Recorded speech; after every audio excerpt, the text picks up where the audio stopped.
मैं उठा हूँ 7:30 पे आज, 7:30 पे उठा ही मैं सो करके, 7:30 पे उठा, बाकी जो सुबह की जरूरी काम होते हैं वो किया, और अब कंप्यूटर ऑन करके तेरे सामने आ गया।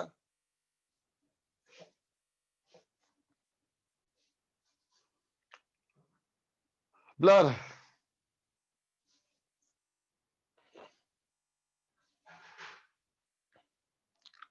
चलो पढ़ाई करें बेटा। तो देखो हम लोग फ्यूजन वाला थ्योरी कर चुके थे, है ना। थोड़ा क्वेश्चंस करते हैं एक। देखो बेटा,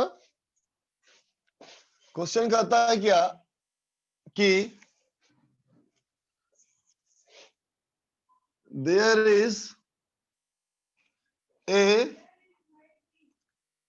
न्यूक्लियर पावर प्लांट। ठीक है बेटा, एक न्यूक्लियर पावर प्लांट है, एक न्यूक्लियर पावर प्लांट है ना।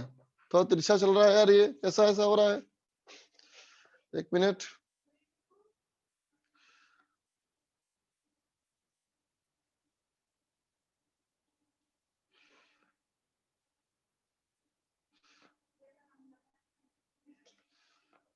हाँ, तो वीडियो ब्लर आ रहा है अभी।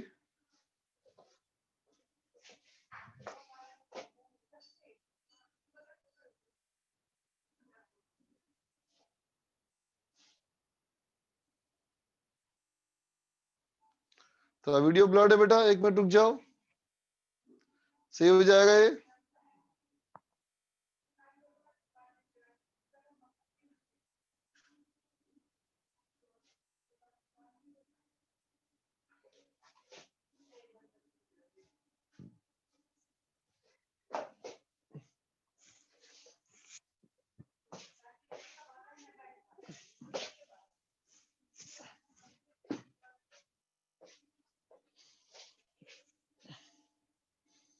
तो कैमरा सेट नहीं हो रहा आज।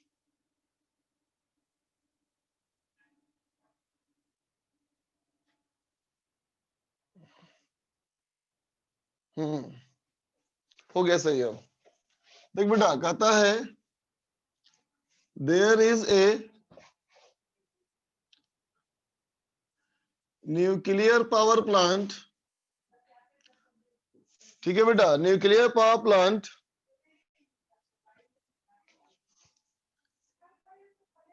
Using fusion reaction. ठीक है बेटा, ये फ्यूजन रिएक्शन यूज कर रहा है ऑफ यूरेनियम 235। ठीक है, कहता है the power plant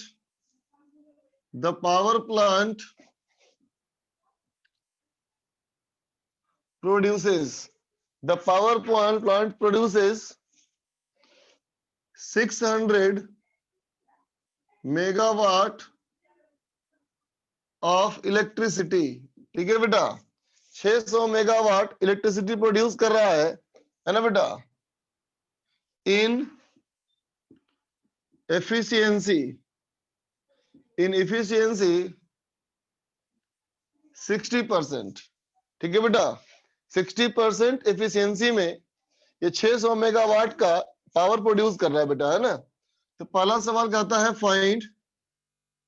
find nuclear power. ठीक है बेटा, मतलब इनपुट पावर। आउटपुट ये है बच्चा, मुझे चाहिए इनपुट पावर। बी पार्ट कहता है बेटा फाइंड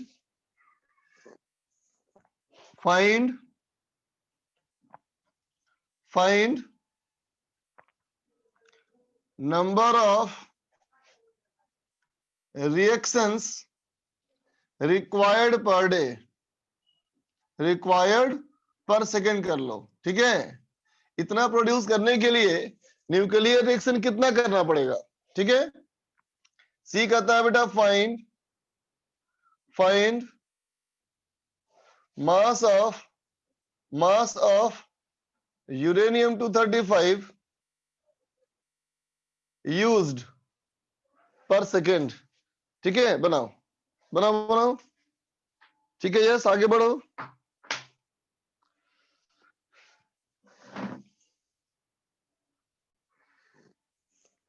अरे पहला ही पेज है बच्चा, फर्स्ट पेज है बच्चा।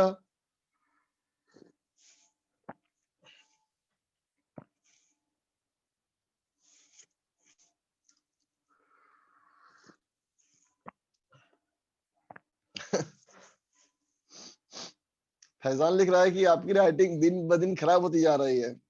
हाँ यार, मैं भी सोच रहा हूँ कि अब राइटिंग प्रैक्टिस करूँ, 5 पेज सुबह और 5 पेज शाम लिखूं, तो राइटिंग अच्छी हो जाएगी। आगे बढ़ो। गुड, चाय पीते रहो वैसे ही।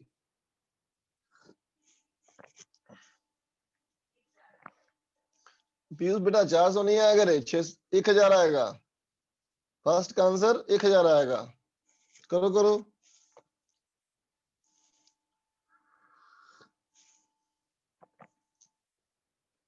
हाँ हर्षित, प्रियांशु, सही है। आगे बढ़ो बेटा।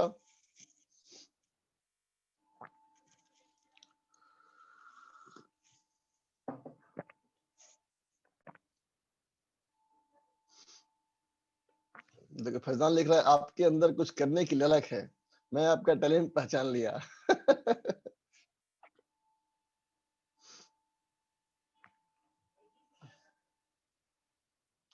करो करो बच्चा करो।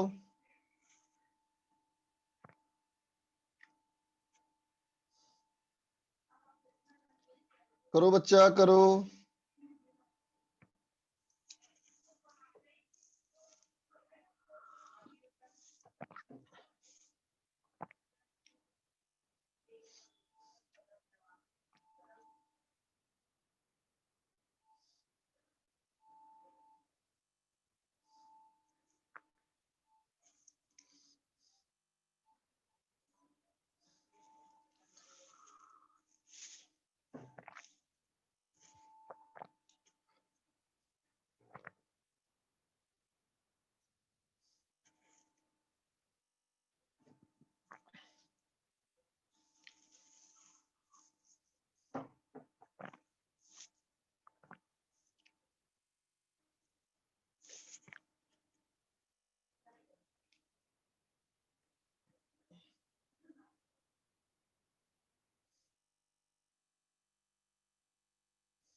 चलो मैं करता हूं बच्चा। देखो देखो बच्चा, इस क्वेश्चन में जो कहा गया, ये है बच्चा क्या, इलेक्ट्रिकल पावर। ठीक है बच्चा, देखो ये हमारा न्यूक्लियर पावर प्लांट है बेटा। इसका जो इनपुट होगा बच्चा, है ना, ये होगा हमारा कौन सा पावर, ये होगा बेटा न्यूक्लियर पावर, है ना। और जो इसका आउटपुट होगा बेटा, ये आउटपुट होगा इसका इलेक्ट्रिकल पावर। बोलो ठीक है। तो सवाल में कहता है कि इलेक्ट्रिकल पावर हमारा है बेटा 600 मेगावाट। इसका मतलब हो गया power output equal to 600 megawatt. है ना बेटा, 600 मेगावाट, और एफिशिएंसी इसकी थी बेटा 0.6। इसका मतलब पावर इनपुट इक्वल टू क्या होगा बेटा, power output by efficiency equal to 1000 megawatt. बोल बेटा, है ना। तो ये जो हमारा पावर है बेटा 1000 मेगावाट का, यही हमारा क्या है बेटा, पावर न्यूक्लियर। ठीक है, लेकिन देख बेटा ये तो वाट में है ना, मेगावाट है ना, तो इज इक्वल टू क्या कर दोगे इसको, 10⁹ जूल पर सेकेंड। ठीक है ना। तो फर्स्ट पार्ट हमारा हो गया, है ना। अब सेकेंड पार्ट देखो, कहता है find number of reactions required पर सेकेंड। हर एक सेकेंड में कितना रिएक्शन चाहिए होगा। तो देखो बेटा बी पार्ट के लिए तो हम कहेंगे बेटा in one reaction 200 mega electron volt energy मिलती है बेटा हम लोग को, है ना। तो इसको कन्वर्ट करो, तो क्या करोगे, 200 इंटू 10⁶। क्यों 10⁶? मेगा है ना बेटा। अब इलेक्ट्रॉन वोल्ट को जूल में कन्वर्ट करो, जूल में कन्वर्ट करोगे तो 1.6 इंटू 10⁻⁻19। इसका मतलब हो गया बेटा 3.2 इंटू 10⁻। ये हो जाएगा 628 10⁻⁻11 जूल। बोल बेटा, ठीक है। इतना जूल मिलेगा बेटा एनर्जी हमको एक रिएक्शन से, है ना। तो एक रिएक्शन से इतना मिलेगा और इतना जूल पर सेकंड चाहिए हमें एनर्जी। इसका मतलब number of reactions per second कितना चाहिए, डिवाइड कर लो इसको। तो is equal to 10⁹ divided by 3.2 into 10⁻⁻11। ये हो जाएगा बेटा 3.2 इंटू 10⁻, ऊपर ले चलो 10 हटाया 8 और 10⁻19 इतने चाहिए बेटा, है ना। इतने रिएक्शंस पर सेकेंड चाहिए। ठीक है, ये हमारा हो गया बेटा आंसर बी का, समझ गया ना। अब आओ सी में। सी में कहता है बेटा कि बताओ find mass of uranium used पर सेकेंड, है ना। तो देख बच्चा इन 1 सेकेंड, पर सेकेंड का मतलब 1 सेकेंड की बात करनी है बेटा हम लोग को, तो 1 सेकेंड में बात करो। 1 सेकेंड में बेटा नंबर ऑफ रिएक्शंस कितना चाहिए, तो 3.2 इंटू 10⁵ रिएक्शंस चाहिए, है ना बेटा। और एक रिएक्शन के लिए कितना बच्चा, एक एटम। एक रिएक्शन के लिए एक एटम, इसका मतलब इसको चाहिए 3.2 इंटू 10⁹ एटम्स। बोलो बेटा, है ना। बोलो बी में क्या बढ़ा गया, 10⁻20 होगा। और 10 निकाल लिया बेटा इसमें, 10/3.2, 10/3.2, 3.2 हो जाएगा अप्रोक्स, है ना बच्चा। तो 10⁸ 8 बचेगा, 8 यहां बचा, 11 यहां से आया, 19। ठीक है बच्चा, ये ठीक है कैलकुलेशन, है ना। अब देखो, अब number of reactions per second आ गया। जितने नंबर ऑफ रिएक्शंस होंगे बेटा उतने नंबर ऑफ एटम चाहिए हमको, है ना बेटा। जितना नंबर ऑफ एटम है बेटा उतना ही हमारा कितना होगा, बोलो। नंबर ऑफ मोल कैसे निकालोगे, तो लिख दिया 3.2 इंटू 10⁻19 डिवाइडेड बाई 6 इंटू 10⁻23। इतने बेटा मोल पर सेकेंड। बोलो बेटा, है ना। इतने नंबर ऑफ मोल चाहिए। नंबर ऑफ मोल कितना हो गया, देखो ये हो गया, कर लो इसको 5, अप्रोक्सीमेटली 5 इंटू 10⁻, कितना हो जाएगा बेटा 23 ऊपर गया। ये 18 कर लिया, इसको 18 कर लिया तो 18 और 23 तो -5। इतना मोल चाहिए बेटा। बोलो, इन 1 सेकेंड में, 1 सेकेंड में इतना नंबर ऑफ मोल चाहिए, है ना। और इसका एटॉमिक मास कितना हमारा बेटा 235। इसका मतलब मास कंज्यूम्ड पर सेकेंड। पर सेकेंड में कितना होगा बोलो मास कंज्यूम्ड, ये हो जाएगा बच्चा 5 into 10⁻⁻5 into 235, that is equal to कितना हो जाएगा बेटा 5 × 25, इतना ग्राम है ना, तो 5 × 25 हो गया, 5 × 15, 2 17, 10 1 11, ठीक है। और इसमें 2 हटाओ तो 11.75, इतना हो जाएगा बेटा मिलीग्राम, इतना मिलीग्राम पर सेकेंड, है ना बेटा, इतना हमको चाहिए, ठीक है।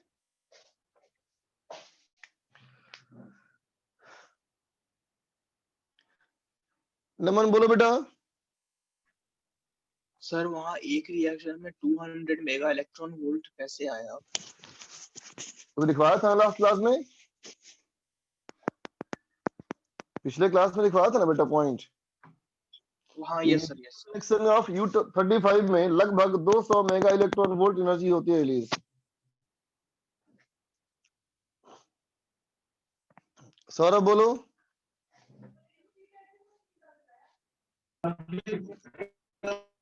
सर एक डाउट था वहाँ पे कि सर पी न्यूक्लियर कैसे आया, मतलब पे आउटपुट करके और उसका एफिशिएंसी डिवाइड किए, तो एक बार उसको बताइएगा। बेटा एफिशिएंसी का फॉर्मूला क्या होता है बोलो? Power output by power input होता है ना बेटा, ठीक है। देवेश बोलो। मानी है। बोलो बोलो। Hello sir.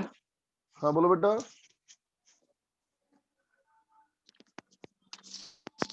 Hello sir.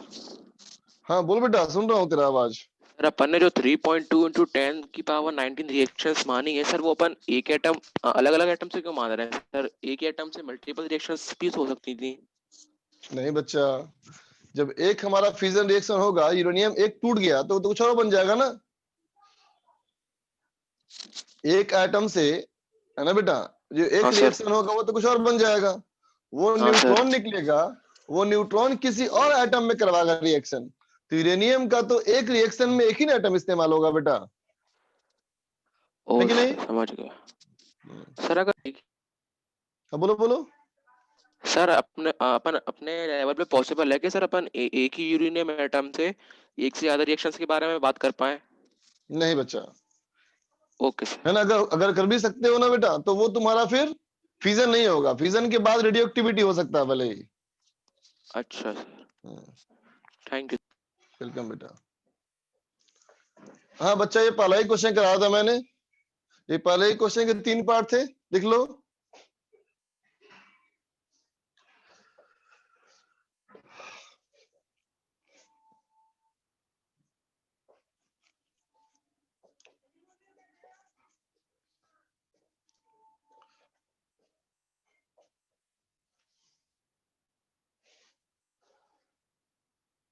हो गया बच्चा? इरेज कर रहा हूं, देखो इरेज कर रहा हूं बच्चा।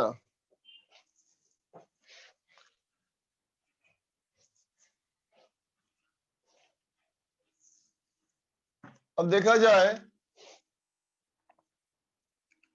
न्यूक्लियर फ्यूजन, ठीक है बेटा। न्यूक्लियर फ्यूजन क्या था बेटा बोलो? इसमें क्या बोलेंगे हम कि छोटे छोटे 2 न्यूक्लियाई का आपस में जुड़ करके अपने साइज को इंक्रीज करने की टेंडेंसी, है ना बेटा, जिसके वजह से स्टेबिलिटी बढ़ेगी, उसे हम बोलते हैं क्या? न्यूक्लियर फ्यूजन, ठीक है बेटा। क्या कहोगे इसको? कहेंगे बेटा event of joining up, event of joining up of 2 light nuclei to very small, या small कहो, to small nuclei to increase size,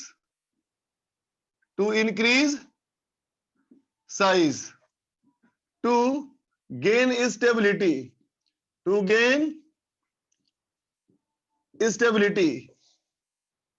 is called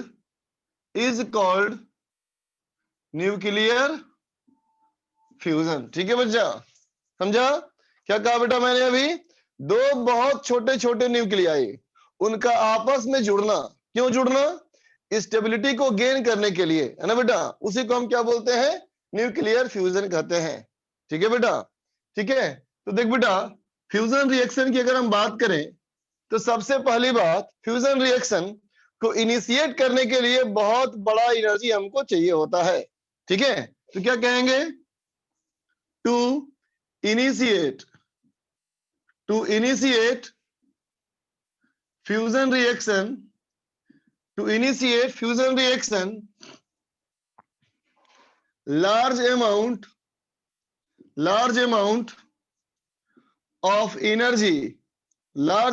of energy is required। ठीक है, ये लार्ज अमाउंट ऑफ एनर्जी क्यों चाहिए होता है? क्यों चाहिए? तो क्या कहोगे? नेचर में क्या पाया जाता है? न्यूक्लियस या एटम? नेचर में क्या पाया जाता है बेटा? एटम पाते हो ना, न्यूक्लियस तो नहीं होता। नेचर में एटम होता है ना। तो तुम्हें दो हाइड्रोजन को फ्यूज करवाना है बेटा, तो दो हाइड्रोजन को फ्यूज करवाओगे, लेके आओगे, तो क्या होगा? उसके जो बाहरी इलेक्ट्रॉन है बेटा, ये बाहर के इलेक्ट्रॉन एक दूसरे को रिपेल करेंगे ना बेटा, बोलो है कि नहीं? तो उसको रिपेल करके के बावजूद, रिपल्सन के बावजूद उसको इतना पास लेके आना है बेटा कि न्यूक्लियर फोर्स इलेक्ट्रोस्टैटिक रिपल्सन पे डोमिनेट करना शुरू कर दे। पता है ना, न्यूक्लियर फोर्स इलेक्ट्रोस्टैटिक फोर्स से बहुत मजबूत होता है, लेकिन न्यूक्लियर फोर्स बहुत स्मॉल रेंज फोर्स है ना। न्यूक्लियर फोर्स बहुत स्मॉल रेंज फोर्स है। कहने का मतलब ये मतलब बेटा कि न्यूक्लियर फोर्स अगर न्यूक्लियर सेपरेशन की, न्यूक्लियर के साइज के ऑर्डर में हो, है ना, तो इलेक्ट्रोस्टैटिक फोर्स कमजोर है, न्यूक्लियर फोर्स स्ट्रॉन्ग है ना। लेकिन दूरी अगर ज्यादा हो, है ना बेटा, तो इलेक्ट्रोस्टैटिक फोर्स स्ट्रॉन्ग है और न्यूक्लियर फोर्स कमजोर है ना। मतलब उसे पहले तुम्हें वहां तक ले जाना पड़ेगा जहां के बाद न्यूक्लियर फोर्स का अट्रैक्शन डोमिनेट करना शुरू कर दे, तब जाके न्यूक्लियस फ्यूज होगा बेटा, बोलो राइट ना। तो एनर्जी ज्यादा क्यों चाहिए? ताकि हम पास ला सके, है ना बेटा। To initiate fusion reaction large amount of energy is required so that the nuclei can be moved closer enough against electrostatic repulsion, है ना बेटा। इलेक्ट्रोस्टैटिक रिपल्सन, है ना बेटा, के बावजूद वो इतने पास आ सके कि टू गेट फ्यूज्ड, है ना बेटा। समझे? किसके वजह से फ्यूज होगा? ये इलेक्ट्रोस्टैटिक फोर्स के अगेंस्ट काम करेगा और न्यूक्लियर फोर्स की वजह से क्या होगा? फ्यूज होगा, है ना बेटा। ठीक है, अब देख बच्चा,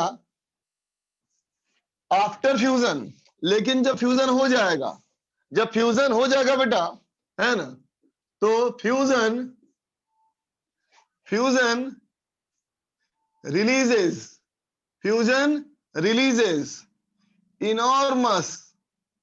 enormous amount of energy, है ना बेटा, है ना। बहुत बड़ी एनर्जी वो रिलीज करेगा, है ना। समझो बेटा, फ्यूजन रिएक्शन स्टार्ट करवाने के लिए हमें बहुत बड़ा अमाउंट ऑफ एनर्जी चाहिए, लेकिन जब स्टार्ट करवा दोगे ना बेटा, तो जितना तुमने एनर्जी दिया है उससे कहीं ज्यादा एनर्जी वो रिलीज करेगा, बहुत ज्यादा रिलीज करेगा। ठीक है बेटा, फ्यूजन के रिक्वायरमेंट से ज्यादा। बात समझ में आया? जब फ्यूजन होगा बेटा, है ना, तो तेरा जो इन्वेस्टमेंट है वो इन्वेस्टमेंट से रिकवरी बहुत ज्यादा होगा, है ना। ठीक है, लेकिन बेटा इस बिजनेस को स्टार्ट करने के लिए जो एनर्जी चाहिए, जो रुपया पैसा चाहिए, वो आम आदमी नहीं कर सकता, है ना। वो गेन इतना बड़ा हो सकता है बेटा, वो गेन इतना बड़ा हो सकता है कि दुनिया का सबसे अमीर आदमी बन जाए, हो सकता है। लेकिन ये बिजनेस स्टार्टअप करने के लिए needs much more of energy, है ना बेटा। इतना ज्यादा चाहिए होता है बेटा एनर्जी कि हम लोग अर्थ पे हाइड्रोजन के अलावा और कोई फ्यूजन नहीं करवा पाए। बात समझे ना बेटा? बात समझे ना? हम हीलियम वगैरह का फ्यूजन नहीं करा पाए क्योंकि उतना एनर्जी हमको हो ही नहीं पाया। ठीक है बेटा, है ना, ठीक है। Requirement of energy, requirement of energy, requirement of energy to initiate fusion, fusion is so high that we couldn't fuse helium and above, है ना बेटा, समझे। ऑन अर्थ, अर्थ पे हम लोग बेटा, अर्थ पे हम लोग हीलियम या उससे ऊपर वाले को फ्यूज नहीं कर पाए क्योंकि एनर्जी बहुत बड़ा चाहिए, ठीक है बेटा। चलो अब देखो, अब यहां से लोग कंपेयर करना चाहते हैं, है ना, ऐसा कंपेयर करना चाहते हैं कि फ्यूजन में ज्यादा एनर्जी रिलीज होता है या फ्यूजन में, है ना बेटा। बहुत लोग के दिमाग में आ रहा होगा कि फ्यूजन में भी एनर्जी रिलीज हुआ, फ्यूजन में भी हुआ, ज्यादा कौन, है ना बेटा, ज्यादा किस में, है ना। तो देख बेटा, ये सवाल ही अपने आप में गलत है, ज्यादा किस में, ये सवाल गलत है ना। ये सवाल को सही करते हैं बेटा। कोई भी चीज कंपेयर करने के लिए कोई ना कोई तो पैरामीटर दोगे ना बेटा। विदाउट पैरामीटर कैसे कंपेयर करोगे, विदाउट पैरामीटर कैसे कंपेयर करोगे। मैंने तो बोलूं ऐसे, कैसा करो, एक एटम बॉम्ब में क्या होता है, फ्यूजन, है ना। सन में क्या होता है, फ्यूजन। तो कहते हैं सन को और एटम बॉम्ब को कंपेयर कर लो। फालतू बात हो गई यार, नहीं सोचो तो। सन में क्या एक ही एटम फ्यूज हो रहा है, नहीं ना बच्चा, बहुत सारे हो रहे हैं फ्यूज, है ना। और एटम बॉम्ब में जितना रिएक्शन वहां हो रहा है क्या उतना ही हो रहा है, नहीं ना बच्चा। तो कंपेयर नहीं कर सकते ना, ऐसे बोलो, है कि नहीं, है ना। तो बेटा कंपेयर करने के लिए कोई ना कोई कॉमन प्लेटफॉर्म तो दोगे ना बेटा, ठीक है। तो चलो कॉमन प्लेटफॉर्म दे के बात करते हैं, ठीक है। तो चलो कॉमन प्लेटफॉर्म दे के बात करते हैं बेटा। तो कहते हैं बेटा amount of energy, amount of energy, है ना बेटा, released, amount of energy released per unit mole of consumption, है ना बेटा, per unit mole of consumption, है ना बेटा। जितने मोल कंज्यूम होंगे, एक मोल हाइड्रोजन लिया, एक मोल यूरेनियम लिया, अब रिएक्शन कराया कौन ज्यादा, ठीक है। तो देखो बेटा, बताओ फ्यूजन रिएक्शन करवाने के लिए, एक फ्यूजन रिएक्शन करवाने के लिए यूरेनियम के कितने एटम चाहिए, बोलो। एक एटम चाहिए, है ना बेटा, एक एटम एक रिएक्शन, है ना बेटा, ठीक है। इसका मतलब एक मोल देंगे बेटा तो एक मोल बार रिएक्शन होगा, है ना। अब मुझे बताओ, अगर तुम हाइड्रोजन के एक एटम से क्या फ्यूजन कर सकते हो, नहीं ना बेटा, कितना चाहिए, दो, है ना। तो देखो, दो एटम लोगे तो एक फ्यूजन होगा, चार एटम लोगे तो दो फ्यूजन होगा, छह एटम लोगे तो तीन फ्यूजन होगा, बोलो बेटा, बात समझे ना। इसका मतलब नंबर ऑफ एटम्स की रिक्वायरमेंट किसमें हो गई, ज्यादा हो गई, है ना। तो अगर हम यूरेनियम की और हाइड्रोजन के बराबर नंबर ऑफ एटम लेंगे, है ना, ठीक है, तो यूरेनियम में रिएक्शन दुगना होगा, है ना। हाइड्रोजन में उसके मुकाबले में आधा रिएक्शन होगा, है ना। तो इस कंडीशन में हो सकता है कि फ्यूजन विनर हो जाए, है ना। तो क्या कहेंगे इसमें, amount of energy released per unit mole of consumption, है ना बेटा, इन fusion, in fission may be more than fusion, है ना बेटा, मे बी है, ध्यान से, ये मे बी है बेटा, मस्ट भी नहीं है, ये मे बी हो सकता है कि किसी खास फ्यूजन रिएक्शन में, कोई खास वाले फ्यूजन रिएक्शन में, किसी दूसरे फ्यूजन रिएक्शंस में, है ना बेटा, फ्यूजन हमारा विनर हो जाए, ये हो सकता है, होगा से वो नहीं बोल सकते, ठीक है ना। लेकिन अगर मैं कहूं इसी चीज को, कैसे कहूं, देखो, अब मैं कहूं बेटा amount of energy released, amount of energy released, अब पर यूनिट मोल की बजाय अब मैं कहूं बेटा पर यूनिट मास, अब मैं कह दूं बेटा पर यूनिट मास, ठीक है बेटा, पर यूनिट मास की बात कर रहा हूं, है ना। तो अब बताओ, अगर तुमको मैंने कहा एक एटम, एक एटम, है ना बेटा, एक एटम तुम्हें दूं मैं यूरेनियम का, सॉरी 1 ग्राम, सॉरी 1 ग्राम, 1 ग्राम यूरेनियम और 1 ग्राम हाइड्रोजन, तो बोलो बेटा ज्यादा नंबर ऑफ एटम किसमें होंगे? ज्यादा नंबर ऑफ एटम किसके होगा बोलो? हाइड्रोजन के, है ना बेटा। ज्यादा नंबर ऑफ एटम होंगे बेटा हाइड्रोजन के, क्योंकि एटॉमिक मास नंबर कम है ना इसका, एटॉमिक मास कम है ना।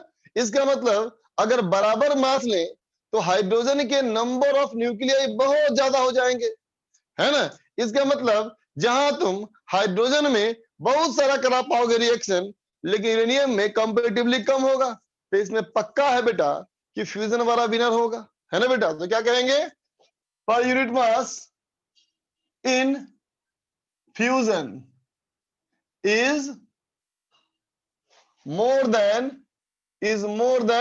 फ्यूजन, है ना बेटा। बात समझे?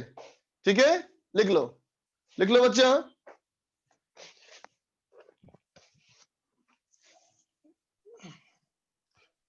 नोट कर ले बेटा।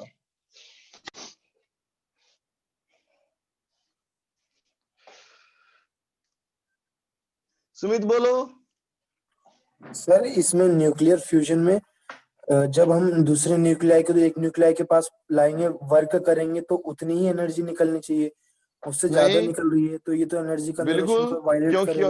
अरे बच्चा, क्योंकि देखो अगर न्यूक्लियस जब फ्यूज होगा ना बेटा, है ना, यस सर, तो कुछ मास भी लॉस होगा, कुछ यहाँ पे मास भी लॉस होगा ना।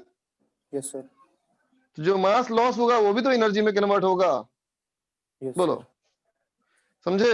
इसलिए यस सर, यस सर, क्या होगा, उससे ज्यादा होगा रिलीज, समझे। जी सर।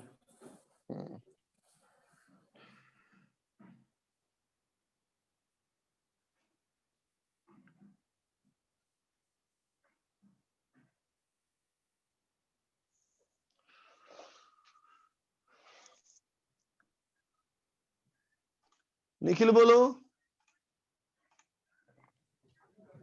सर अगर हम लोग 1 मोल और 1 ग्राम ना मान के सर 1 एटम माने सर, और आपने में भी बेटा लिखा तो है सर, एक एटम में तो कंपेयर नहीं कर सकते ना बच्चा। ऐसे नहीं सोच सकते सर कि 1 एटम में इतने जूल एनर्जी निकल रही है और इसमें इतने जूल एनर्जी निकल रही है। बेटा एक पर एटम तो पर मोल ही हो गया ना बेटा, बोल पर एटम हाँ बोलो या पर पर मोल, बोल बोलो, हाँ बात एक ही सर हो गई पर ना। मोल। और सर ये नहीं समझ में आया कि ऐसा क्यों होता है सर कि फ्यूजन में, किसी में फ्यूजन में ज्यादा एनर्जी निकलता है, किसी में फ्यूजन में ज्यादा एनर्जी बेटा निकलता है। जब हर जो फ्यूजन रिएक्शन हो रहा है, कुछ भी हो रहा है अगर, तो अल्टीमेटली यस सर, एनर्जी कहाँ से मिल रही है बताओ?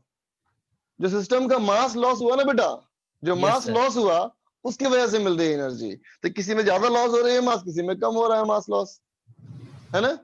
Yes sir. संकेत बोलो।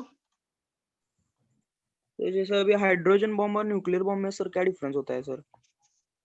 हाइड्रोजन बम, और हाइड्रोजन न्यूक्लियर बम वाले में क्या होगा बेटा, फ्यूजन रिएक्शन बता बेस्ड उसमें, और लेकिन तुम्हारा ये फ्यूजन। एटम बम में क्या होगा, फ्यूजन रिएक्शन बेस्ड होगा, है ना। तो यस ऐसे सर, मत कंपेयर करो कि इसमें ज्यादा। बेटा एटम बम, सारे एटम बम का एनर्जी रिलीज बराबर होता है क्या? साइज नहीं पे भी डिपेंड करता है ना उसका, सर। यस, है कि नहीं। Yes sir, thank you sir. बोलो भाई इंटेल। मेरा सवाल ये है कि जो आपने जैसे लास्ट पॉइंट लिखा कि हाँ ना बच्चा। Amount of energy release per unit mass hmm of hmm fusion is more than fission, hmm लेकिन ये केस तो वेरी करेगा ना एटम्स के अकॉर्डिंग। एटम्स अगर तभी तो हम कहा बदल मैंने देंगे। पर यूनिट मास। हाँ, बता फिजन रिएक्शन किस में होता है, फिजन किस में होता है? फिजन यूरेनियम या फिर हैवी हैवी मेटल्स में। न्यूक्लियर है, भाई न्यूक्लियर है बेटा। हम्म, अच्छा अब बोलो फ्यूजन किस में होगा? वो लाइट लाइट न्यूक्लियर। अब समझ में आया। सर लेकिन फिर भी हम अगर यूनिट मास, एटम्स। सुन ना, यूनिट मास भी कर देंगे तो एक क्लियर है हाँ, ना बेटा कि फ्यूजन में नंबर ऑफ एटम बहुत ज्यादा हो जाएंगे, यस सर। है ना बेटा। फ्यूजन में नंबर ऑफ एटम बहुत ज्यादा हो जाएंगे। इसका मतलब फ्यूजन वाले में जब रिएक्शन होगा 100 के आसपास, तो फ्यूजन में होगा 1-2 फ्यूजन। हम्म अब समझ में आया। सर नहीं, मैं मेरा ये कहना हाँ है कि अगर हाँ हमें ना जो एनर्जी रिलीज होता है वो लॉस ऑफ मास के हाँ बेस पे होता है बिल्कुल ना? सही बात। हाँ हाँ तो हाँ। फिर ये जो लास्ट वाला स्टेटमेंट है वो तो वेरी करेगा ना एटम्स के अकॉर्डिंग, वो जितना मास लॉस तो करेगा। फ्यूजन में तो बहुत, फ्यूजन में तो हमारे पास बहुत ज्यादा ऑप्शन नहीं है बेटा। हमारा फ्यूजन का मेन बेस तो हाइड्रोजन ही है, ओके हाइड्रोजन सर। ड्यूटेरियम है। बहुत ज्यादा ऑप्शन नहीं है फ्यूजन में। फ्यूजन फ्यूजन में 2-3 ऑप्शन हो सकते हैं, है ना हाँ। बेटा? तो मास लॉस तो होगा, बिल्कुल सही बात, लेकिन ये समझना बेटा कि फ्यूजन में कितने गुना हो रहे हैं ज्यादा। ओके। ये मत सोच कि जो हैवी न्यूक्लियाई है वो पूरा अपना मास लॉस कर देता है, थोड़ी होता है बेटा। नो ये सर पता है। 235 वाला 235 लॉस थोड़ी करता है, हाँ। वो तो 0.01 या पॉइंट वन एएमयू करता है रिलीज बेटा, है ना? हाँ। लेकिन उसी तरह का चेंज इसमें 200 रिएक्शन हो चुके होंगे बेटा, है ना? Yes sir. हम्म। अमरीश बोलो। सर अगर प्रेशर बढ़ा दिया जाए तो सर टेम्परेचर मतलब कम किया जा सकता है सर फ्यूजन वाले में।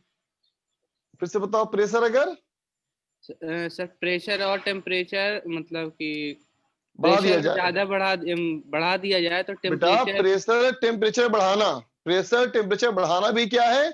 एक तरह से सिस्टम को एनर्जी सप्लाई करना है। प्रेशर कर दिया मतलब क्या हो रहा है? तुम न्यूक्लियाई को, एटम्स को पास कर रहे हो, यस सर। है ना? हम्म। तो प्रेशर बढ़ाओगे, टेम्परेचर बढ़ाओगे तो ज्यादा आसानी से हो जाएगा बेटा। Yes sir, thanks sir. Hmm. Tesla बोलो भाई। सर मैं पूछ रहा था सर, ये हम्म इस टॉपिक से नहीं है बट इलेक्ट्रोस्टैटिक्स के टॉपिक से एक सवाल है सर। आप बोलो।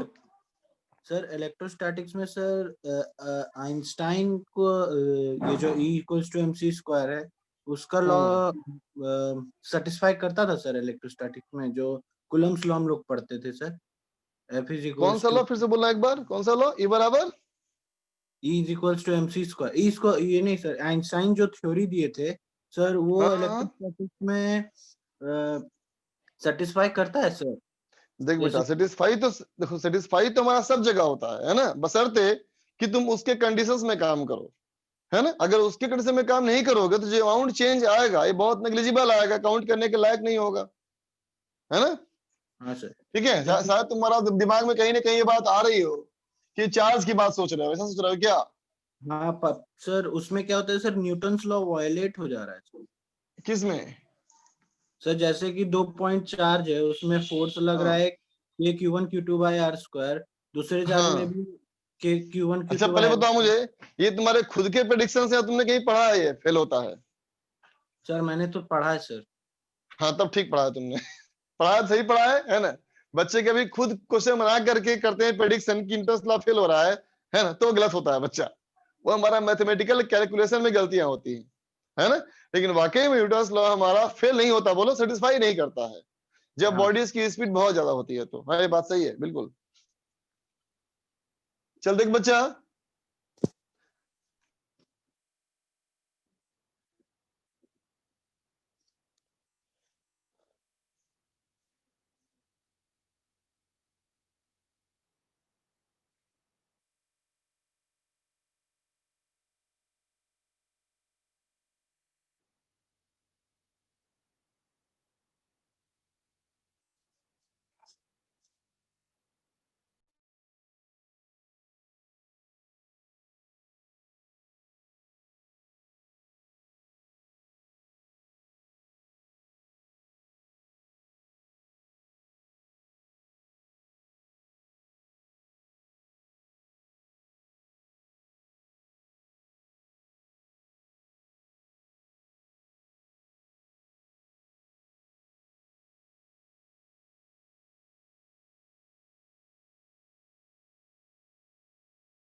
हाँ बच्चा,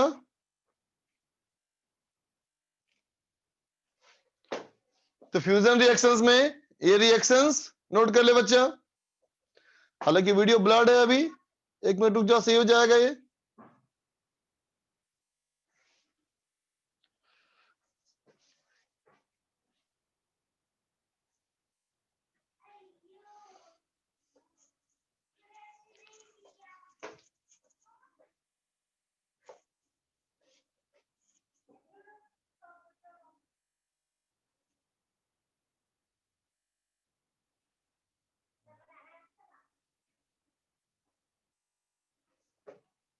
देख ले बच्चा,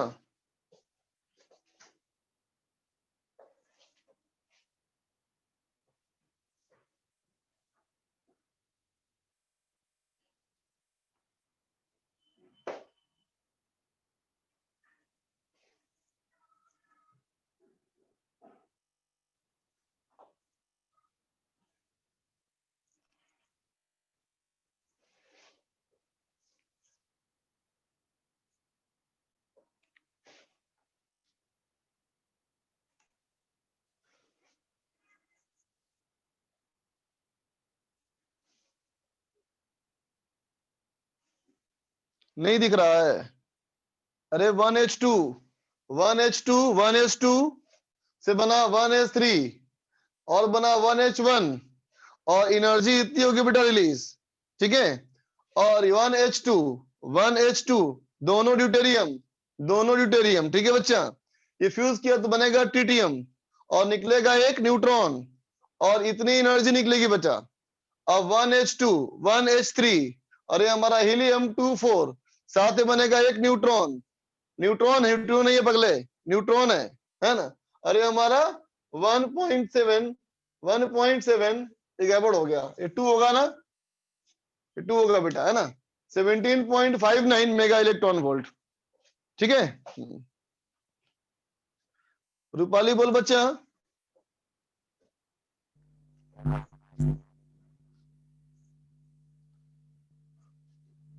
बोलो बच्चा। हाँ नेटवर्क तुम्हारा पूरा आ रहा है, बोलो बोलो, आवाज आ रही है अभी? ओके। अनुज बोलो। सर पहले से किया हुआ था हैंडल। ओके, कोई दिक्कत नहीं। ऋषि।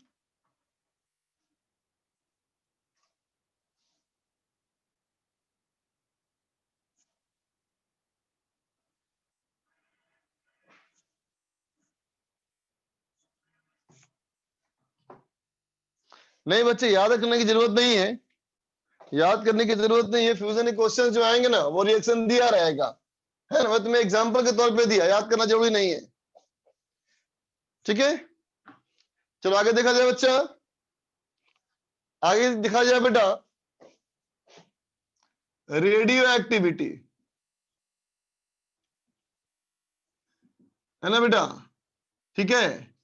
ये रेडियो एक्टिविटी क्या है ना, यही सबसे इंपॉर्टेंट है। तो देख बेटा, रेडियो एक्टिविटी क्या है ना। बहुत आसान शब्दों में तुम ये समझ सकते हो कि रेडियो एक्टिविटी बिल्कुल वैसे ही है जैसे कि हमारे गवर्नमेंट की योजना में हमारा इंजीनियर, एमएससी क्वालिफाइड लोग, एमबीए क्वालिफाइड लोग पकौड़े बेचे।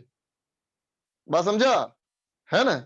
अगर मान लो इंजीनियर पढ़ के बने और पकौड़े बेच रहा है ना बेटा, ठीक है। कोई एमबीए पास करने के बाद चाय का दुकान खोल रहा है ठेले पे, ठीक है बच्चा, है ना। या फिर कोई एमसीए करने के बाद राशन की दुकान खोले, है ना। तो इसमें क्या कहेंगे, इसमें कहेंगे गवर्नमेंट ने कुछ नहीं किया। इसमें हम यही कहेंगे बच्चा कि गवर्नमेंट ने कुछ नहीं किया, बोलो है कि नहीं।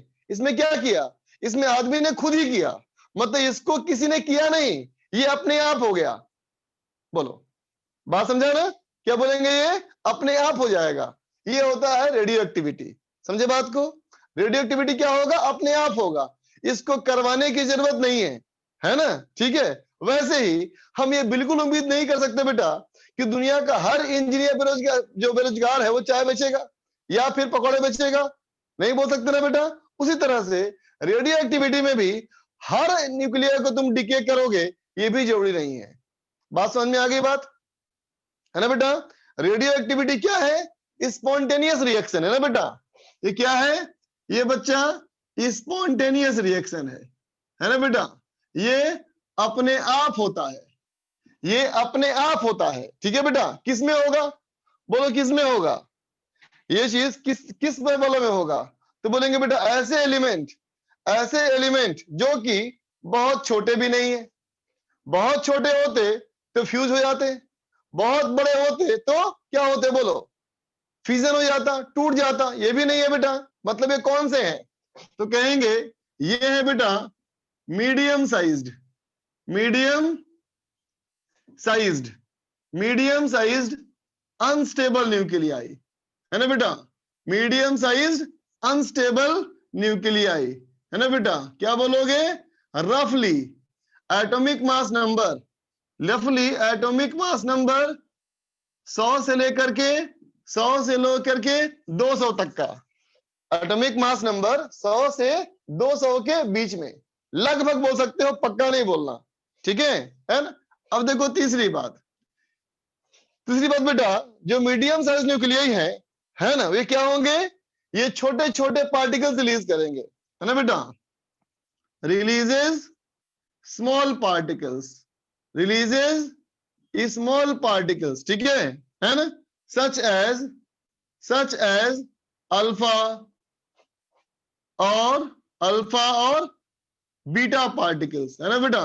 अल्फा और बीटा पार्टिकल्स ये रिलीज करेंगे, है ना बेटा? along with एनर्जी, है ना बेटा? ठीक है, एनर्जी के साथ रिलीज करेंगे, है ना बेटा? तो देखो इसका मकसद टूटना नहीं है, क्या बोलेंगे हम लोग?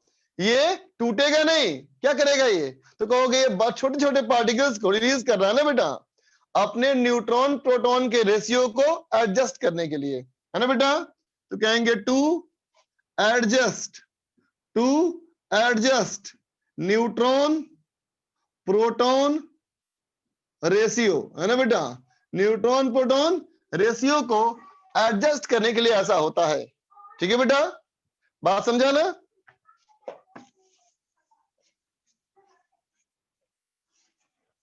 ठीक है बच्चा?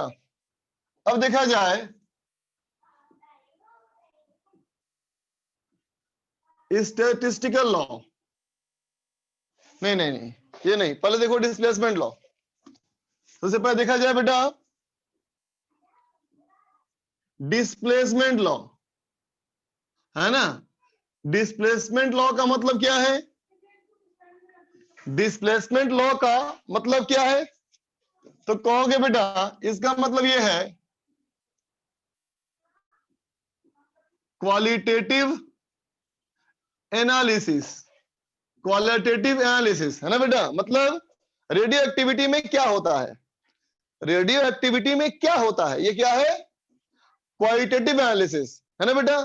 तो फिर इसको डिस्प्लेसमेंट लॉ क्यों कहते हैं, है ना? तो देखो जब भी कोई न्यूक्लियाई में रेडियो एक्टिविटी होगा, है ना बेटा, तो न्यूट्रॉन प्रोटॉन का रेशियो एडजस्ट होगा।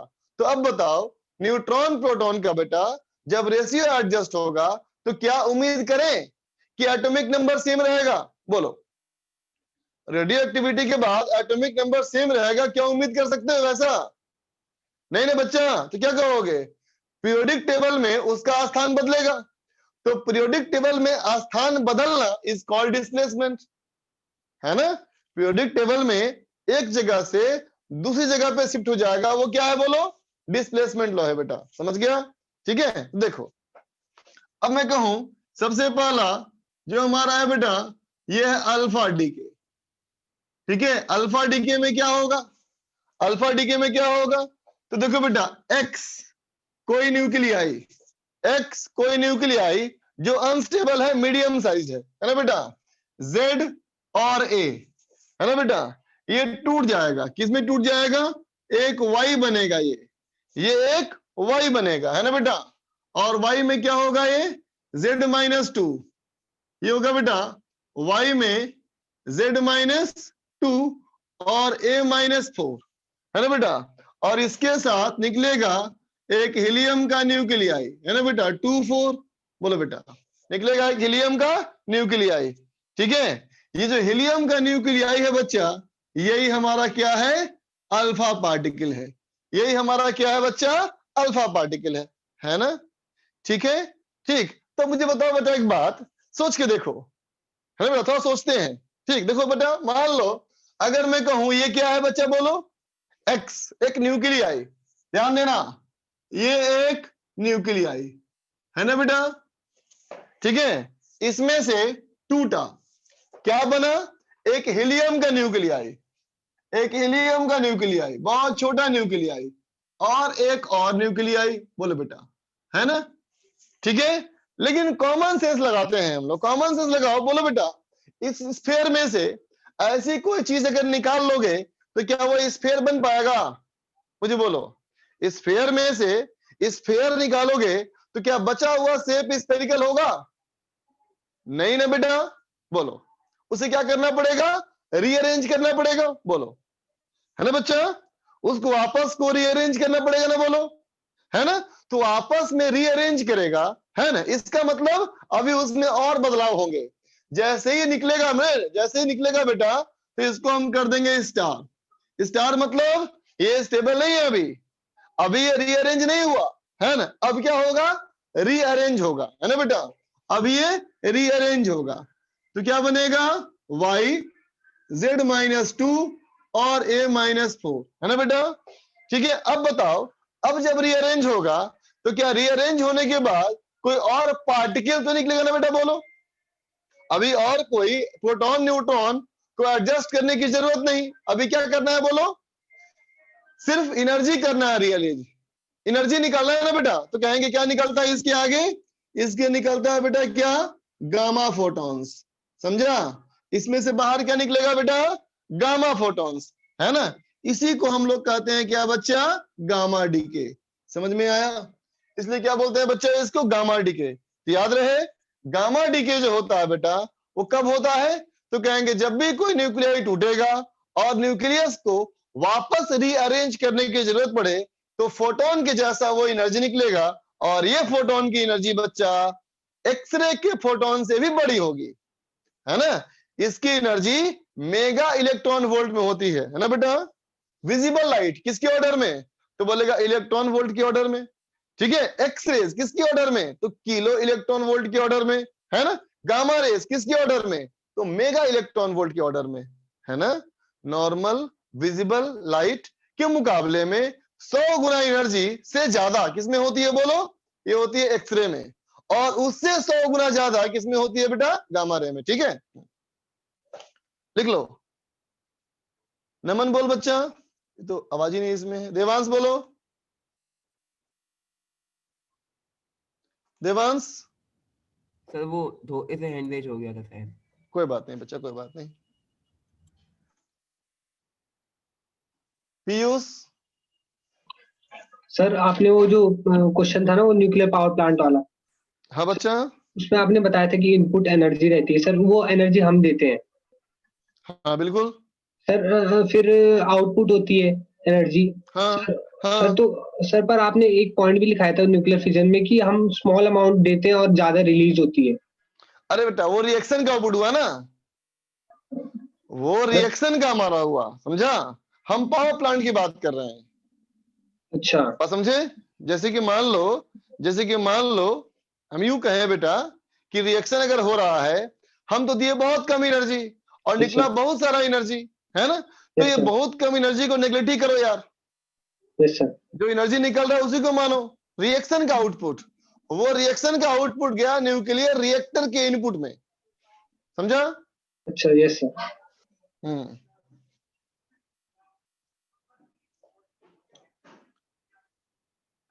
आदित्य बोलो। सर ये न्यूक्लियाई में से जो स्मॉल पार्टिकल निकला, ये जस्ट उस इंस्टेंट की बात है ना। हाँ बच्चा, नहीं, क्योंकि वो स्मॉल रेडियस का बनके तो स्टेबल हो सकता था ना वो न्यूक्लियाई।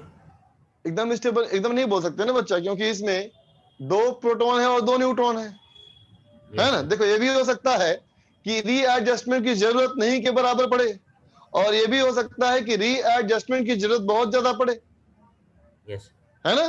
तो निकलने वाले गामा फोटोन की जो एनर्जी होती है बेटा सब में सेम नहीं होती है, अलग अलग होती है। ओके सौरभ बोलो। सर ये एक्सपेरिमेंटल है क्या कि गामा फोटोन से निकलेंगे? सर हमारे ये पास एनर्जी के अलावा कोई ऑप्शन तो है नहीं अब। Yes sir. तो सर एक्सरे में भी तो एनर्जी हुआ करता था, तो एक्सरे फोटोन्स निकल सकते थे। X ray yes sir. नहीं बोल पाएंगे क्योंकि एनर्जी यहाँ मेगा इलेक्ट्रॉन वोल्ट में है ना बेटा। अच्छा sir, okay sir, thank you sir. Rishabh चला गया। कुशल सर जो हमने अभी रिएक्शंस लिखी थी उसके अंदर ट्राइटियम बना था, तो सर वो ट्राइटियम भी रेडियोएक्टिविटी करेगा क्या वहां पर, जिससे एनर्जी प्रोड्यूस होगी? हो सकती है, बिल्कुल हो सकती है, quite possible. Manish sir sir radio activity के थर्ड पॉइंट है ना सर, उसमें अल्फा बीटा के बाद क्या कहना है? थर्ड पॉइंट ये लिखा है मैंने, releases small particle such as alpha beta particle along with energy, है ना बेटा। अल्फा बीटा पार्टिकल निकलता है और साथ में एनर्जी भी निकलती है, ठीक है। Yes sir. तो सर न्यूट्रॉन प्रोटॉन का रेशियो हमेशा कांस्टेंट रहेगा। हाय भगवान, अगर होता कांस्टेंट तो क्यों निकलता? तूने पढ़ा था ना स्टेबिलिटी रीजन में, रीजन ऑफ स्टेबिलिटी बताया था तुमको, रीजन ऑफ स्टेबिलिटी ग्राफ बताया था ना। उस रीजन में जो आएगा वही स्टेबल है, जो उसके बाहर है उसमें रेडियोएक्टिविटी हो रहा है ताकि एडजस्ट करके वहां पहुंच जाए, है ना। लाइन से बाहर स्टेबल है। Yes sir. हाँ देख बच्चा, इसमें क्या कहोगे, कितना शिफ्ट करेगा? तो क्या कहोगे, डिस्प्लेसमेंट लॉ क्या है, इस अल्फा डीके का डिस्प्लेसमेंट लॉ क्या बोलोगे? तो कहोगे शिफ्ट बाई 2, है ना बेटा। 2 शिफ्ट कर जाएगा, किधर की ओर शिफ्ट करेगा, लेफ्ट या राइट?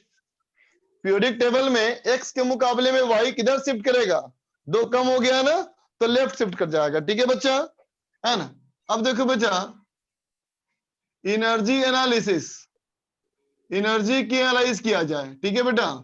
तो देख बच्चा, ये हमारा है x, ये हमारा है y और ये हमारा है हीलियम, है ना, ठीक है। तो बोलो बेटा मास r, ये क्या है, ये हमारा है मास ऑफ रिएक्टेंट, है ना बेटा, ये मास ऑफ रिएक्टेंट, ठीक है बेटा। और mp ये क्या है बोलो, ये है बच्चा मास ऑफ प्रोडक्ट, है ना, प्रोडक्ट का मास, ठीक है। तो देख बेटा, रिएक्टेंट और प्रोडक्ट में बोलो कौन ज्यादा मास वाला होगा, अभी कौन ज्यादा भारी होगा, बोलो बोलो। रिएक्टेंट, क्योंकि एनर्जी लॉस किया ना बेटा, स्टेबल हुआ ना, ठीक है। तो क्या कहोगे, डेल्टा एम कितना हुआ, M R minus M P, है ना बेटा। तो कहेंगे delta M into C square is equal to Q, ये क्या है, एनर्जी रिलीज्ड, है ना बेटा। इसको कहा जाता है, क्या कहा जाता है इसको, क्यू वैल्यू ऑफ रिएक्शन, इसे कहा जाएगा बच्चा क्यू वैल्यू ऑफ रिएक्शन, जिसका मतलब क्या होगा, तो कहोगे इसका मतलब होगा बेटा एनर्जी रिलीज्ड, इसका मतलब क्या होगा, एनर्जी रिलीज्ड, ठीक है बेटा। अब तुम मुझे बताओ, ये क्यू वैल्यू ऑफ रिएक्शन जो है, जो एनर्जी रिलीज होता है वो कहाँ जाता है, बोलो बेटा। जो एनर्जी रिलीज होता है वो किस में आता है, तो क्या बोलोगे, ये जाता है एनर्जी ऑफ प्रोडक्ट में, है ना बेटा, काइनेटिक एनर्जी ऑफ प्रोडक्ट। क्या बना है प्रोडक्ट, तो कहोगे अल्फा पार्टिकल और वाई, इसका मतलब this Q should be equal to kinetic energy of alpha plus kinetic energy of Y, बोलो बेटा, ठीक है ना। लेकिन अभी हम इसको लिख रहे हैं स्टार, इस रिएक्शन को मैंने लिखा स्टार, बोलो इसमें कुछ मिसिंग है क्या, इसमें कुछ मिसिंग है क्या, तो बिल्कुल मिसिंग है। कौन सी मिसिंग है बताओ, गामा फोटोन की एनर्जी मिसिंग है, इसलिए मैंने कहा इसको स्टार, ठीक है। अब देखो ध्यान से, सुनना ध्यान से, तो देख बेटा इस रिएक्शन में मोमेंटम कंजर्वेशन भी तो होगा बेटा, है ना। तो देख, तो अगर मैं कहूं मोमेंटम कंजर्वेशन, है ना बेटा, तो मोमेंटम कंजर्वेशन कहोगे बच्चा, तो कहोगे ना मोमेंटम ऑफ वाई और मोमेंटम ऑफ अल्फा बराबर होगा, बोलो बेटा। मोमेंटम कंजर्वेशन होगा तो पहले का मोमेंटम जीरो, सिस्टम रेस्ट में, टूट करके दो पार्ट बन गए, दो पार्ट बन गए तो रिजल्टेंट मोमेंटम बाद में भी जीरो होना चाहिए। तो इन दोनों का मोमेंटम क्या होना चाहिए? इक्वल अपोजिट होना चाहिए ना। अब कहोगे बेटा काइनेटिक एनर्जी क्या होगा हमारा?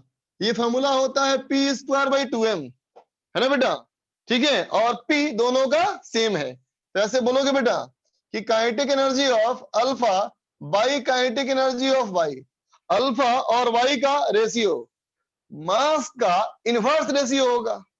उल्टा है ना, उल्टा है ना बेटा, प्रोपोर्शनल टू 1/m, तो मास का इनवर्स रेशियो। तो हीलियम का मास 4 और इसका कितना a-4, तो कितना हो गया रेशियो बच्चा? ये हो गया a-4/4। बोलो बेटा इक्वेशन नंबर 2 और ये इक्वेशन नंबर 1, है ना बेटा। अब बताओ 1 और 2 को इस्तेमाल करके हम लोग के अल्फा निकाल सकते हैं ना बेटा, ठीक है। तो क्या होगा देखो, के अल्फा हमारा क्या आएगा? के अल्फा आएगा बेटा a-4/a इंटू क्यू, है ना बेटा। के अल्फा इक्वल टू a-4/a, है ना बच्चा, a-4/a। बिल्कुल समझ रहे होगे तुम कि के अल्फा की वैल्यू y से काफी बड़ी होती है, बोलो बेटा, है ना। तो kinetic energy of alpha particle और एनर्जी रिलीज्ड में ये बना हमारा इक्वेशन, ठीक है बेटा, है ना। अब मुझे बताओ मैंने यहाँ क्यू स्टार क्यों लिखा था? स्टार क्यों लिखा था, किसकी वजह से? बोलो बोलो, गामा फोटोन की वजह से, बोलो है कि नहीं। अगर हम गामा फोटोन लिखें, अगर गामा फोटोन लिखें तो कहेंगे कुछ एनर्जी ये भी ले जाएगा, कुछ एनर्जी ये भी ले जाएगा ना बेटा, बोल। तो देखो बेटा अगर ये कुछ एनर्जी ले जाएगा तो कितना ले जाएगा, है ना। चलो मान लेते हैं, मैंने मान लिया कि ये जो एनर्जी है Q ये है 100 मेगा इलेक्ट्रॉन वोल्ट। मान लिया बेटा मैंने कि ये एनर्जी है 100 मेगा इलेक्ट्रॉन वोल्ट, है ना। तो इसकी एनर्जी क्या हो सकती है? तो हम कह सकते हैं इसकी एनर्जी या तो कोई खास वैल्यू होगी बेटा, है ना, ठीक है, या फिर हम कहें कि ये कुछ भी हो सकता है, बोलो, है ना। तो अगर हम कहें बेटा कि ये कुछ खास वैल्यू हो सकती है ना, इसका मतलब ये Q का भी कुछ खास वैल्यू होगा, कोई खास कमी आएगी तो खास कमी आएगी तो कोई खास वैल्यू आएगा। जब ये कोई खास वैल्यू आएगा तो फिर के अल्फा भी कोई खास वैल्यू आएगा, बोलो, राइट ना, ठीक है। और अगर मैं कहूं कि हमारा Q ये इसकी वैल्यू कुछ भी हो सकती है तो फिर इसकी वैल्यू भी कुछ भी हो सकती है और इसकी वैल्यू भी कुछ भी हो सकती है ना। तो ये टेस्ट करने के लिए, है ना, हमने इसको टेस्ट करने के लिए क्या किया, देखो हमने इसको मोमेंटम सेलेक्टर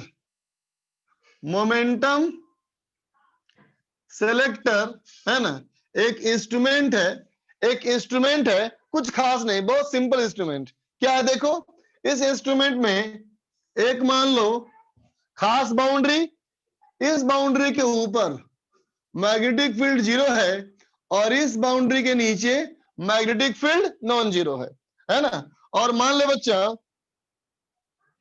मान ले कि हर तरफ यहाँ पे अंदर की तरफ यूनिफॉर्म मैग्नेटिक फील्ड है ना बेटा, अंदर की तरफ यूनिफॉर्म मैग्नेटिक फील्ड है, ठीक है बेटा। अब सोचो, अब यहां से मान लिया एक छोटा सा होल, ठीक है, और मैंने कहा कि मान लो यहाँ बहुत सारे एलिमेंट रख दिए हमने एक्स के, बहुत सारे एलिमेंट रख दिए बेटा एक्स से, तो क्या होगा, जब यहां से अल्फा पार्टिकल निकलेगा तो इसमें इंटर करेगा, है ना। तो अब बताओ अल्फा पार्टिकल इसमें इंटर करेगा तो अल्फा पार्टिकल के पास चार्ज है या नहीं, बोलो, चार्ज कैसा है, पॉजिटिव है, पॉजिटिव चार्ज है ना। तो इस मैग्नेटिक फील्ड पे फोर्स लगेगा, तो कहोगे ऐसे वेलोसिटी आएगी, ऐसे मैग्नेटिक फील्ड है तो ऐसे फोर्स लगेगा, बोलो, है ना। तो जो भी अल्फा पार्टिकल यहां से इंटर करेगा, है ना बेटा, वो क्या होगा, एक सर्कुलर पाथ में जाकर के यहां टकराएगा, बोलो बेटा, टकराएगा ना। और ये हमने क्या कर दिया, एक फोटोग्राफिक प्लेट बना दिया, है ना। फोटोग्राफिक प्लेट पे जहां कहीं भी अल्फा पार्टिकल टकराएगा वहां पे कोई निशान बनेगा, बोलो, है ना, टकराएगा तो कोई निशान बनेगा, है ना बेटा। तो क्या किया देखो, बहुत सारा रख दिया एक्स, तो हुआ क्या, बहुत सारे अल्फा पार्टिकल यहां से इंटर किए, है ना। जब बहुत सारे अल्फा पार्टिकल इंटर किए, है ना, फिर भी निशान जो बना ये कुछ खास खास बना निशान। इसका मतलब कुछ अल्फा पार्टिकल यहां आके टकराए, है ना, कुछ अल्फा पार्टिकल यहां आके टकराए, कुछ अल्फा पार्टिकल यहां आके टकराए, कुछ अल्फा पार्टिकल यहां आके टकराए। बात समझा, मतलब क्या दिखे हमें, अल्फा पार्टिकल पे हल्का हल्का टकराया आकर के, है ना बेटा, मतलब कहीं कहीं निशान बना, मतलब फोटोग्राफिक प्लेट पे ऐसे ऐसे ऐसे ऐसे निशान बना, है ना बेटा। इसका मतलब क्या है कि इंटर करने वाले अल्फा पार्टिकल में किसी खास वैल्यू की ही एनर्जी है, दूसरी कोई वैल्यू नहीं है, बोलो, है ना। इसका मतलब इंटर कर रहे हैं लाखों करोड़ों अल्फा पार्टिकल, लाखों करोड़ों अल्फा पार्टिकल इंटर तो किए, लेकिन उन सब की काइनेटिक एनर्जी कुछ 8-10 तरह की है ना, और उसी 8-10 तरह का रेडियस बन रहा है बस, है ना बेटा। इसका मतलब अल्फा पार्टिकल की एनर्जी क्वांटाइज्ड है ना बेटा, अल्फा पार्टिकल की एनर्जी क्वांटाइज्ड है। इसका मतलब गामा फोटोन की एनर्जी भी क्या बच्चा, क्वांटाइज्ड है, ये कुछ भी नहीं हो सकता, समझ गया। तो क्या करोगे, फॉर्मिंग लिख रहा हूं बेटा मैं, फॉर्मिंग स्पेसिफिक स्पॉट्स, है ना बेटा, स्पेसिफिक स्पॉट्स, प्रूव दैट के अल्फा, है ना बेटा, as well as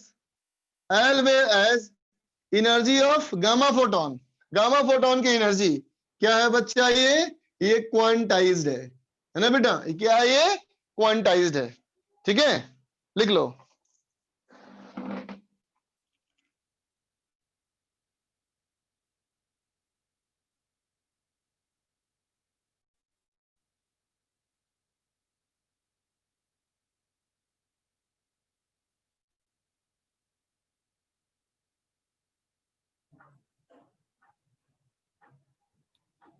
sir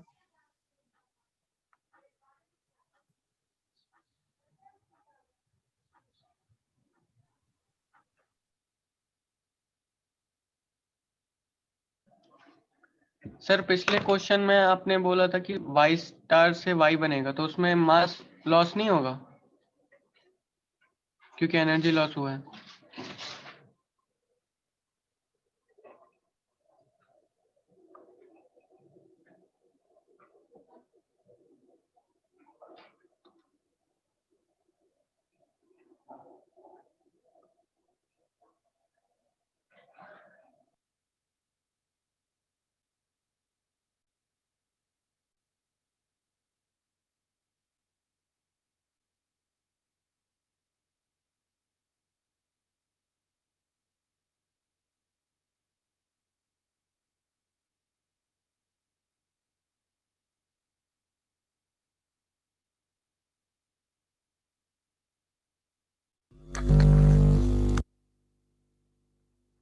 sir आपने मोमेंटम कैसे कंजर्व किया था वहाँ पे?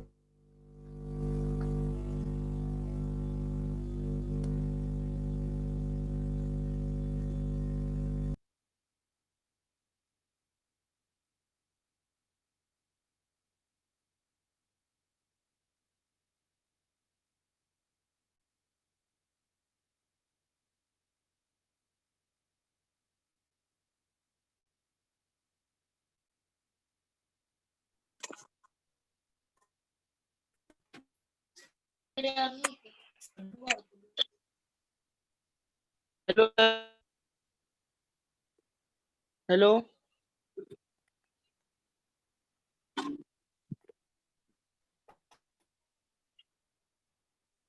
हेलो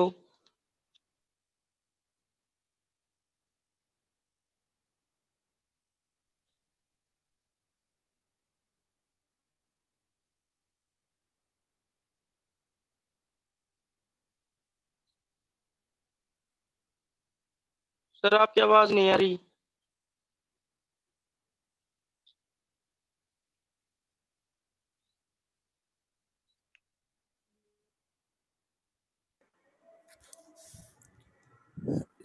सर मुझे पूछना था, जो हमने गामा डीके किया तो गामा डीके में जो फोटॉन्स निकलेंगे वो कुछ ना कुछ वेलोसिटी के साथ निकलेंगे, मतलब कुछ मोमेंटम के साथ निकलेंगे, तो कुछ मास लॉस तो होगा ना उसमें भी?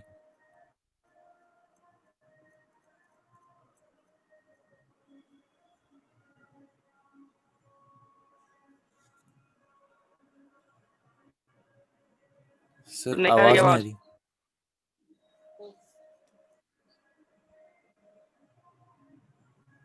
सर आवाज नहीं आ रही।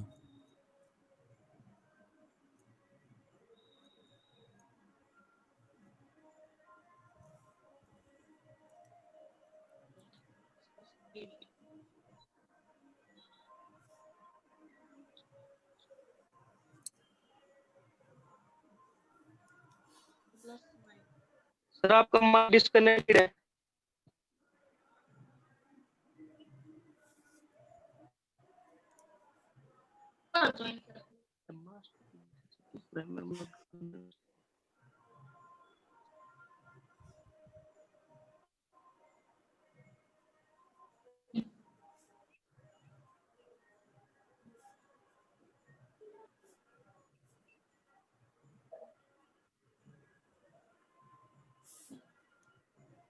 हेलो हेलो, अभी आई बेटा आवाज? Yes sir. अब बोलो क्या बोल रहे हो तुम कुशल? सर जो गामा डीके में जो फोटॉन्स निकलेंगे उनका कुछ मोमेंटम होगा, हाँ तो उस हाँ होगा, मोमेंटम के कारण मास लॉस नहीं होगा वाई के अंदर? हाँ होगा बच्चा, लेकिन बाकी सब के मुकाबले में काफी कम होगा। जो इसके प्रोडक्ट निकल रहे हैं बेटा कहाँ गया? अल्फा, वाई और फोटोन, है ना? अगर इन तीनों में कंपेयर करने को आ जाए तो क्या कहोगे? फोटोन का मास नेग्लिजिबल बाकी सबके मुकाबले में, यस सर। है ना? Yes sir. तो ध्यान रखना बेटा, क्वेश्चन में जब तक गामा फोटोन की बात ना की गई है तुम यही मानोगे गामा फोटोन की एनर्जी 0 है। समझा बेटा? ओके। यस हाँ सर और एक और डाउट था, मतलब मुझे बोलो। ये वाला समझ में नहीं आया कि अल्फा पार्टिकल्स की पोजीशन कांस्टेंट हो जाएगी तो गामा कैसे होगा? गामा की बेटा ये एनर्जी। इसमें क्यू जो मैंने लिखा है ना, एक्चुअली क्या यस होना सर। चाहिए था? Q plus E gamma equal to इतना होना चाहिए था। बोलो बेटा, yes sir. Q plus E gamma होना चाहिए था ना? Yes sir. मतलब परफेक्ट इक्वेशन नहीं है, तभी तो लिखा मैंने स्टार यहाँ पे। बोलो, यस सर। होना ही चाहिए, प्लस ई गामा होना चाहिए, है ना? अब मैंने कहा देखो, अगर ये गामा प्लस करोगे, है ना, इसका मतलब क्यू में करेक्शन की जरूरत है ना यस बच्चा? सर। अब बात है क्यू में कितना करेक्शन करें। अगर मान लेते हैं क्यू हमारा 100 मेगा इलेक्ट्रॉन वोल्ट है बेटा, है ना, और तुम ये कह दो कि ई गामा जो होता है वो 0 से हो सकता है 100 तक, तो अगर मैंने कहा ई गामा 0 से 100 हो सकता है, इसका मतलब क्यू का वैल्यू भी क्या होगा फिर? 0 से 100। Yes sir. ठीक है, और अगर मैं कहूं कि देखो ई गामा जो है वो सिर्फ दो ही वैल्यू हो सकता है, 25 या 50, है ना, इसका मतलब क्या कहेंगे? क्यू की वैल्यू क्या होगी? 100, 75 या 50? बोलो बेटा, यस सर। ये बात समझ में आई, है ना? तो बेटा इसी को समझने के लिए ये एक्सपेरिमेंट किया गया, है ना? और ये एक्सपेरिमेंट क्या पाया गया कि फोटोग्राफिक प्लेट पे कुछ खास स्पॉट्स बने। इसका मतलब निकलने वाले जो फोटॉन्स हैं, सॉरी अल्फा पार्टिकल्स हैं, उनकी एनर्जी में कोई खास वैल्यूज आ रही है। बोलो, यस सर। तो के अल्फा की कोई स्पेसिफिक वैल्यूज है, इसका मतलब क्यू के भी कुछ स्पेसिफिक वैल्यूज है बेटा। बोलो, है ना? Yes sir. आगे और क्यू की कुछ स्पेसिफिक वैल्यूज क्यों है? तो कहेंगे ई गामा के करेक्शन की वजह से। अब बात समझ में आ गई? आ गई। Thank you sir. ओके बच्चा। शुभम बोलो। Hello sir. बोलो। जब हम लोग ट्रेन में सफर करते हैं तो उससे पहले हम लोग का बैग स्कैन होता है, तो उसमें केवल रेडियो एक्टिव मटेरियल को स्कैन करते हैं या फिर कुछ और भी स्कैन कर लेते हैं? नहीं समझ में आया, फिर से बोलना एक बार। सर जब हम लोग ट्रेन में सफर करते हैं ना तो हाँ, स्टेशन ट्रेन में कहीं भी जाते हैं स्कैनिंग जो होती है सो। हाँ, तो उस बैग में अगर हम रेडियो एक्टिव मटेरियल लिए रहे तो हम लोग को पकड़ सकते हैं ना? हाँ बिल्कुल पकड़ सकते हैं, बिल्कुल। अगर जिससे भी रेडिएशन निकल रहा होगा उससे भी पकड़ जाएगा। सर है ना? अगर उसके ऊपर हम लेड लगा दे तब पीबी। हाँ, अगर ये एक्सेस बंद कर दोगे तो भी होगा बेटा, है ना? लेकिन पॉइंट यहाँ पे ये है कि उससे एनर्जी रिलीज होनी चाहिए, है ना बेटा? जैसे सर मान लो, नहीं सर, बोलो बोलो। अगर हम लीड लगा दे उसके ऊपर तो हमको पकड़ पाएंगे कि नहीं, ये पूछ रहे हैं। वो तो मेरे ख्याल से पेनिट्रेट चांस कम हो जाएगा, चांस कम हो ही नहीं जाएगा कर उसका। पाएगा ना। रेडियो एक्टिविटी का इफेक्ट कम हो पाएगा तो चांस कम हो जाएगा, बिल्कुल सही बात। और पेनिट्रेट और भी नहीं कर पाएंगे। लोग शायद जो इलीगल काम करते हैं वो कुछ ऐसे ही करते हैं। और सर अगर हम सिटी मॉल में जा रहे हैं तो हाँ। कपड़े पे जो कूपन रहता है उस पे भी लगा दे तब भी तो हो सकता है। कपड़े के कूपन पे लगा दें? तो जैसे कपड़े के एक ट्रैकर रहता है, अगर आप बाहर निकलेंगे तो वो आवाज मैग्नेटिक करने लगता फील्ड मैग्नेट लगा होता है यार, मैग्नेटिक फील्ड को आइडेंटिफाई करता है वो, है। सर है लेकिन ना? वो ट्रेन वाले में तो हो सकता है ना। हाँ, उधर हो सकता है, क्वाइट पॉसिबल। शायद इलीगल काम करने वाले भी शायद ऐसे ही कुछ करते हैं, कोटिंग करते हैं उसके ऊपर कुछ। अच्छा sir, thank you sir. Sir वो आशुतोष बोलो बेटा। हाँ पहला बोलो। पॉइंट जो पहले पॉइंट लिखे है डिस्प्लेसमेंट लॉस शिफ्ट बाय 2 है कि जेड है? 2 है बच्चा। Thank you sir. आशुतोष बोलो। Hello sir. हाँ बोलो बेटा।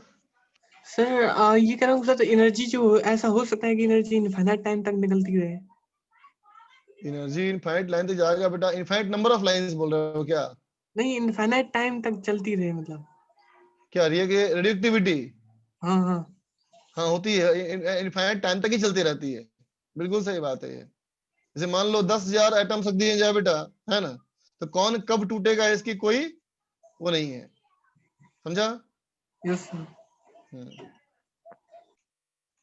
अंशुल। सर हो गया। ओके, जमीउल बोलो। सर मैं पूछना था कि सर वो जो न्यूक्लियर फिशन होता है ना, हाँ सर उसमें यूरेनियम डीके क्यों नहीं करता है?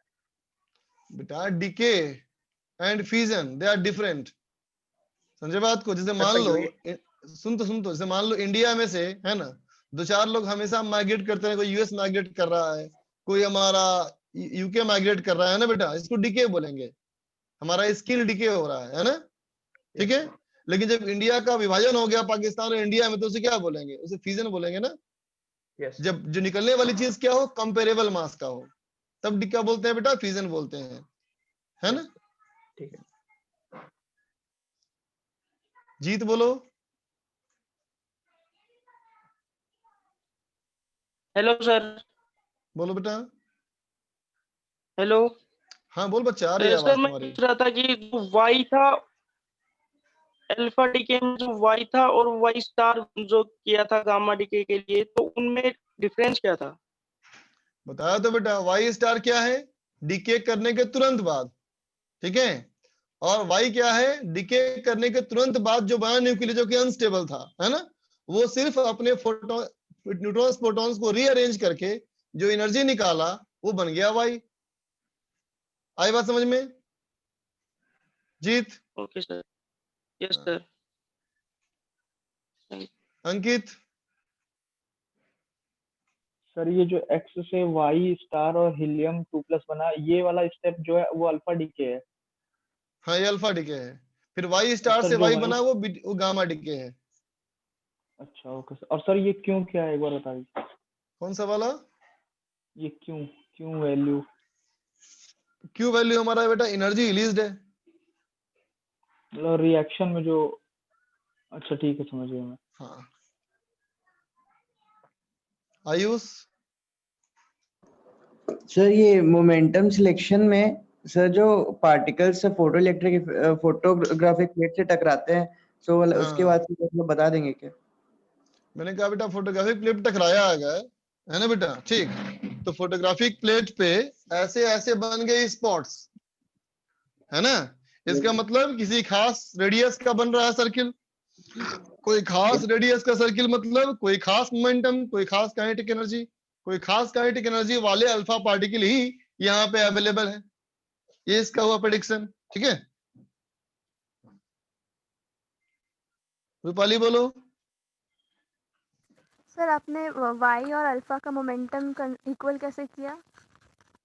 बेटा हमारा एक्स से टूट के बना, अरे बोलो, एक्स से टूट के बना वाई प्लस अल्फा, बोलो यस सर। है ना, ये अपने आप होता है ना।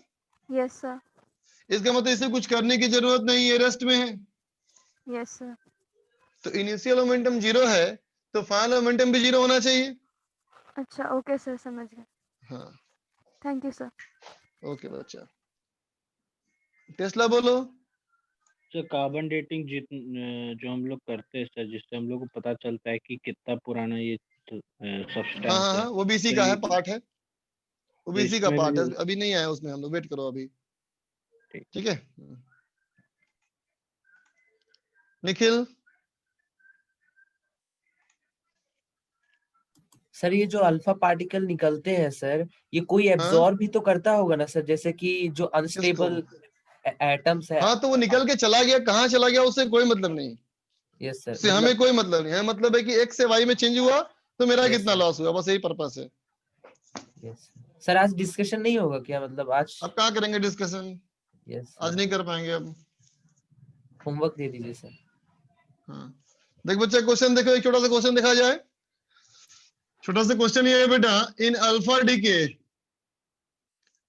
डीके ऑफ एक्स का अल्फा डीके हुआ बेटा, इसका हमारा था ये 105, 102 और 204। ठीक है, अल्फा डीके ऑफ इतना डीके, इतना एन अल्फा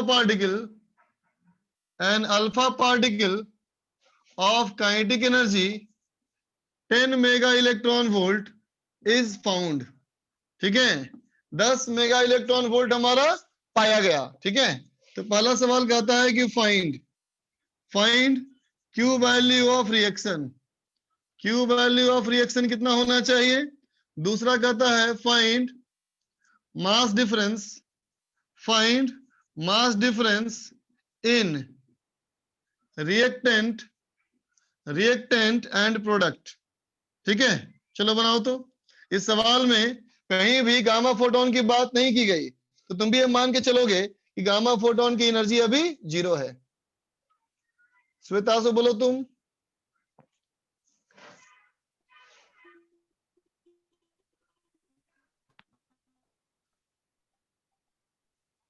श्वेतास्व,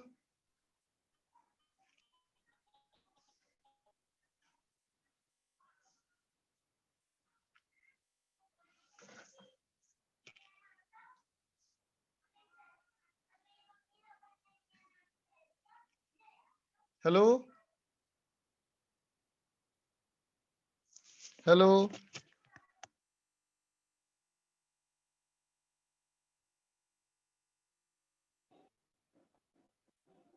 आवाज आ रही है बच्चों?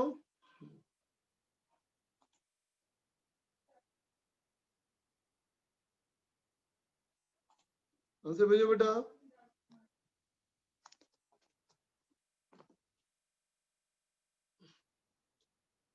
अनुज,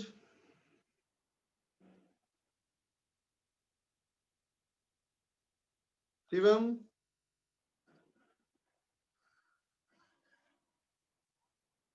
हेलो हेलो, हाँ सर, आ रही है, आवाज आ रही है आपकी। हाँ क्लियर है बोलो सर। बोलो।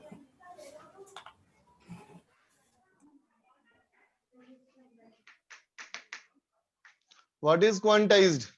भाई ऐसे नहीं पूछ यार, अब तुम पूछोगे व्हाट इज क्वांटाइज्ड तो क्या बोलूंगा मैं। चलो मैं करता हूं। देखो देखो बच्चा, बहुत सारे बच्चों का आंसर हालांकि आ गया और मुझे लग रहा है सबका आंसर सही है शायद।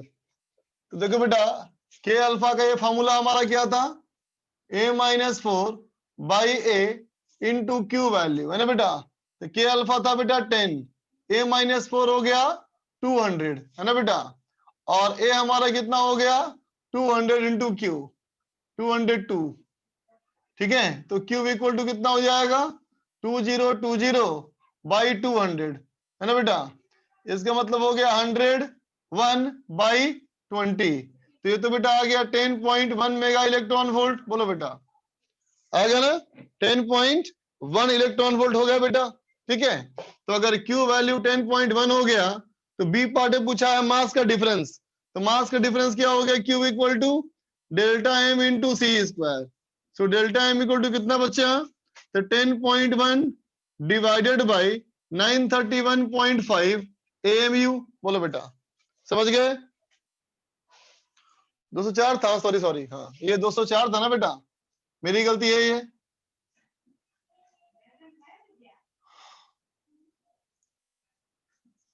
ठीक,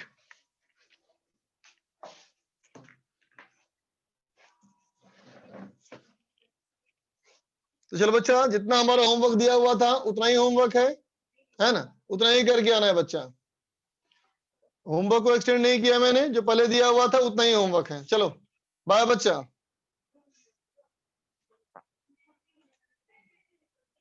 आगे तुम डीपी बढ़ो, डीपी बढ़वा के